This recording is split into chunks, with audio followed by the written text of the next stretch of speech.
February 1st is India's budget day, the last full-fledged budget for Prime Minister Narendra Modi. What specific steps can we expect to boost the economy? I'm not privy to the budget because, as you know, budget is made by the finance minister and the prime minister. But if you ask me the priorities of a government, not just restricted to budget but generally, it is very clearly, direction is very clear. You want to put money into infrastructure. You want to increase our social sector spending. We want to make sure that our economy becomes more and more vibrant. So we are removing all the hurdles in the way of economic activity. We are trying to make sure that the entrepreneurship of India comes to the fore. So we are removing all the hurdles in the way of the entrepreneurs. So this is basically a direction of our Prime Minister and bring about inclusive growth. I'll give an example. On 15th of August, which is on Independence Day, Prime Minister made a statement, just few months in office, because he took office only in May 2014. He made the statement that I will make sure that every family in India will have a bank account. And that too, by 26 January, which happens to be a Republic Day, which we'll be celebrating tomorrow. Within the matter of just 4 or 5 months, all the families in India had a bank account. Now, that has resulted into not only they will be able to now do economic activities through the bank account, but also help the government to send money, which government sends it to the beneficiaries through that channel. But India's growth is at the slowest pace since Prime Minister Modi took over. It's not true, because if you really go by a quarter to quarter, it makes a different story. You take a year, because we had factored into this. Do you realize that we made one of the significant, long-lasting and a long benefiting change to the economy by introducing a goods and services tax? When we bring in goods and services tax, there is some disruption inevitably bound to happen, because people are moving from a regime that they didn't know earlier. Now they are moving to the new regime. In that, we have subsumed several local taxes. States government taxes have no longer valid. There's only one single tax, the federal government and the central government charges. So it's a very significant change which has happened. So obviously, some businesses will take time to adjust to that. But you will see 2018, our growth will not only rebound, but will be very high. What is that? What's very high? The numbers, you can go by World Bank, you can go by the IMF. They are all predicting that India will be the fastest growing large economy in the world and will be much more than some of the other countries in the world. So this will be, and if you ask me, I think, I'm not giving exact numbers, but I think 8% is something which we are targeting in the near future. We should grow at about 8%.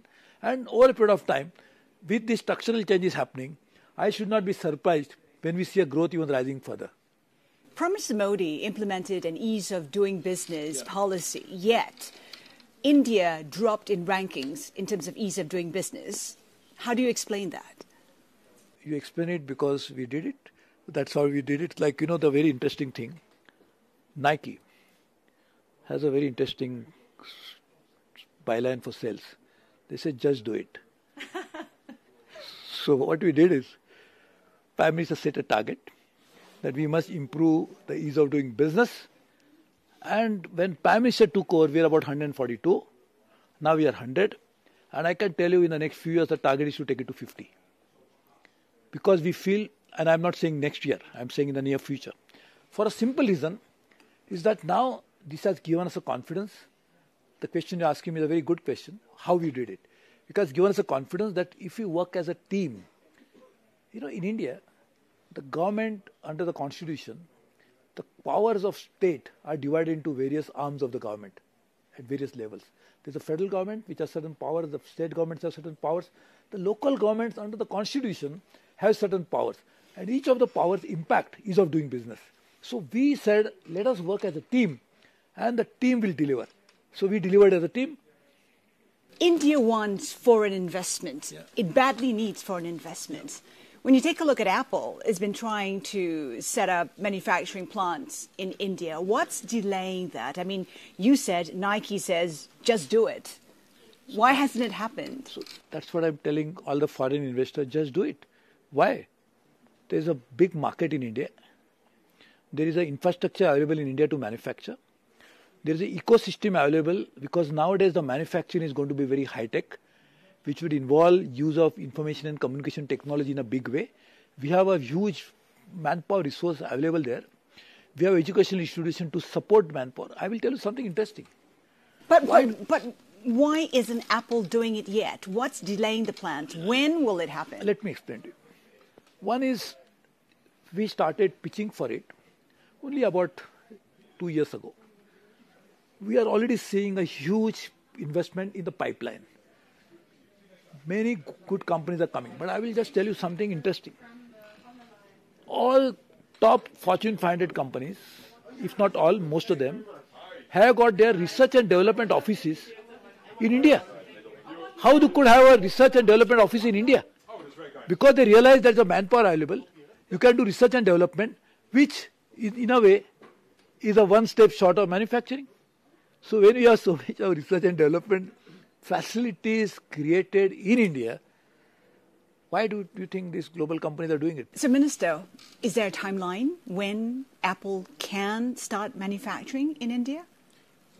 What's the sense? What can you tell Apple right now? I'm saying I want not just one apples to come to India so that they can come set up the manufacturing plant. We are very happy to welcome any manufacturing in India. We are removing all the hurdles into foreign direct investment. As you correctly pointed out, even post-investment, the ease of doing business, we are tying up, we are creating an infrastructure through the industrial corridors where anybody wants to come and start manufacturing, we'll earmark a special place for them, and Apple is always welcome.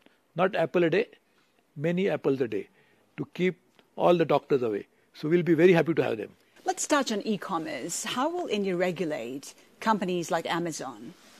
You know, you're right in a way to say that such global companies working in e-commerce sphere, we need a different kind of regulation, not to stifle them, but to ensure that they do fair trade practice and everything else. So I think we really need to work on it. We are not trying to work against them, but at the same time to ensure that a seamless transaction can take place, we need to have some global understanding about how to regulate global companies doing e-commerce. Because e-commerce is a borderless trade. E-commerce is an instantaneous trade. E-commerce is a trade which happens not necessarily passing the custom borders. So we really need to think about it in a proper manner. I think we really need to put global minds together to work on it.